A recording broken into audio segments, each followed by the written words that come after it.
Dele usted, Carvajal.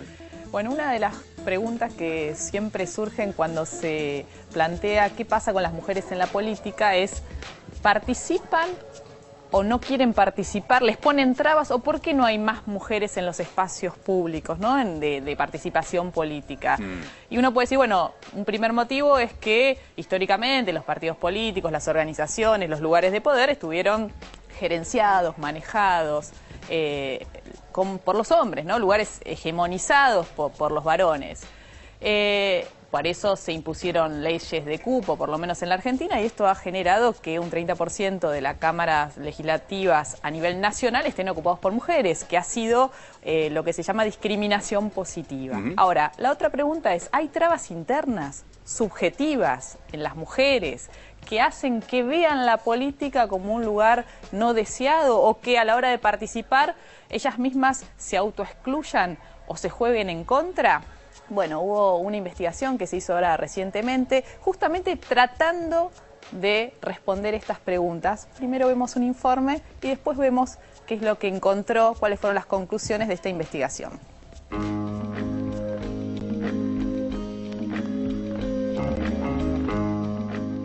En la Argentina, una mujer ocupa la primera magistratura.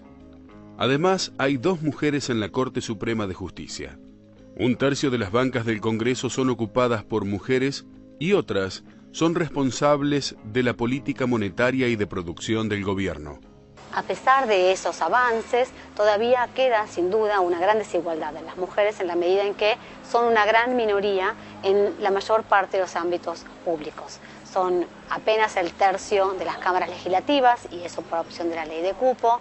Las mujeres son menos del 10% de las intendentas municipales. Hay pocas gobernadoras, pocas ministras de gobierno.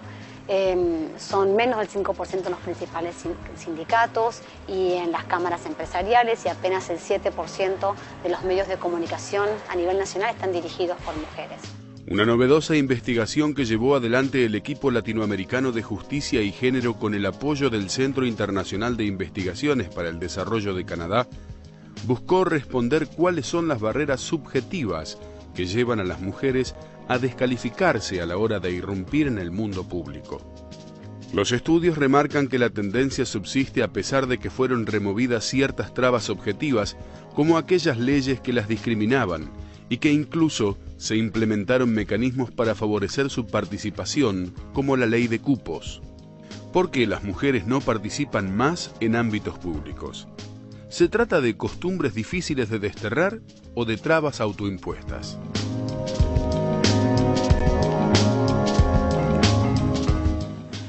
Esta investigación consistió en entrevistas en profundidad, o sea, no es una investigación cuantitativa en relación a la cantidad, sino a un grupo de mujeres de Jujuy, Mendoza y Buenos Aires, algunas con participación política o en espacios públicos y otras sin participación política, ¿no?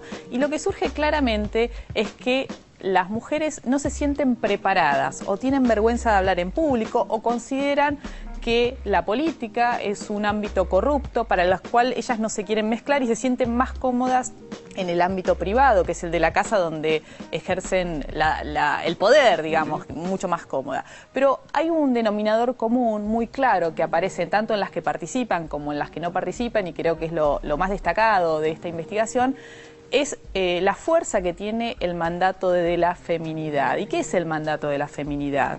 Es qué se espera para que una mujer sea una buena mujer, sea una mujer. Y tiene que ver con postergarse y ser madre, ¿no? Entonces, la cuestión de postergarse el propio proyecto en función del de los hijos o el del marido. Una palabra muy interesante es el abnegarse. La abnegación es negarse a sí misma. Y si hay alguna palabra que se asocia a las mujeres, ¿no?, en su dedicación, es justamente la abnegación. Estuvimos hablando con Marta Lamas, que es una académica, feminista, antropóloga muy importante de México, que vale la pena escuchar.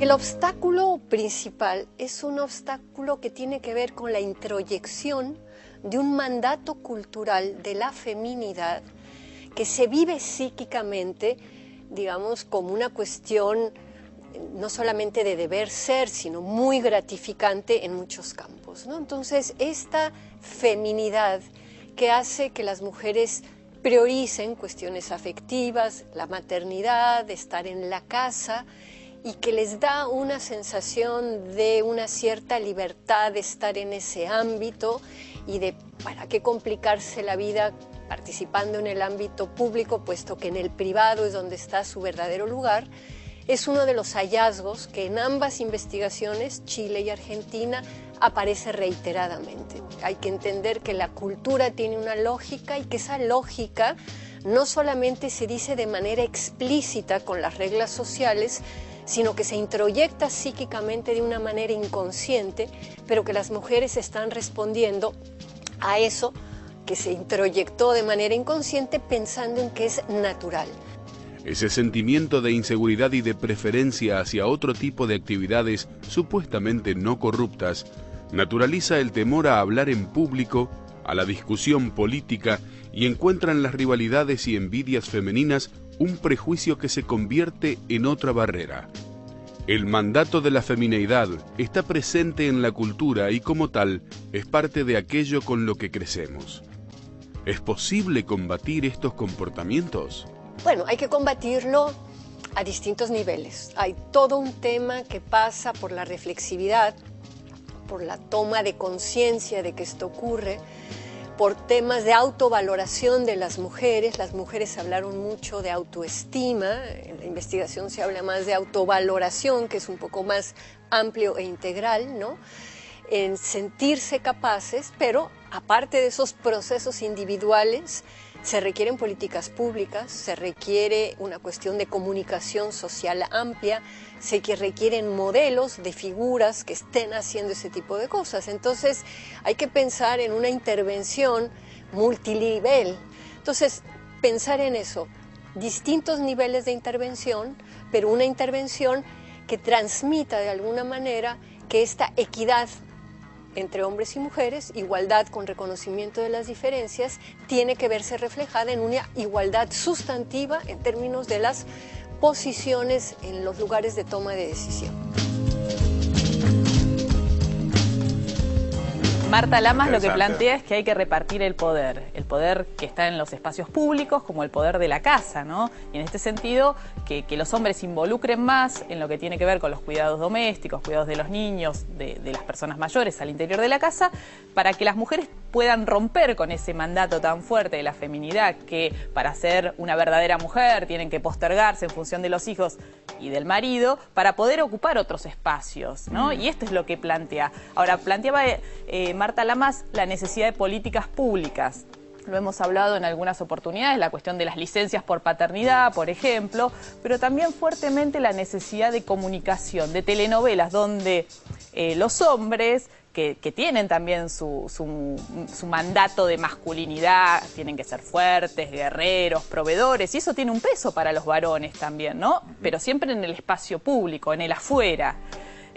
Bueno, que haya modelos de hombres que se involucren con el cuidado de las cosas, de la casa, de los hijos, y que sean buen mozos, tipos que sean interesantes, atractivos, valientes, ¿no? En las telenovelas. Es interesante porque para favorecer el cambio cultural que requiere. Yo no miro muchas telenovelas, pero siguen siendo roles de las mujeres cosificadas dentro del hogar. No, y más bien tradicionales. No sé. Hay cambios, se van viendo cambios, pero es importante poner el foco como una política pública. Ahora, también. Marian, sí. una pregunta. Por ahí es medio elemental lo que voy a decir, pero ¿por qué sería importante que las mujeres participen en política? En el siguiente sentido, ¿qué es lo que per se uno puede pensar que las mujeres le aportan a la política? ¿Qué es lo nuevo? O sea, digo, por el solo hecho de ser mujer, ¿le aportan algo diferente a lo que tal vez le aporta un hombre? Digo, porque uno piensa que Margaret Thatcher, digo, por dar un ejemplo especialmente complejo, de grandes líderes. De grandes líderes políticos que han sido mujeres y que tal vez en algunas circunstancias no se comportaron de manera muy diferente a lo que uno piensa que hubiera hecho un hombre en la misma circunstancia. ¿Acaso mandar hundir un barco que estaba fuera de la zona de exclusión? Sí, digo, Merkel, por ejemplo. Merkel, por ejemplo. Bueno,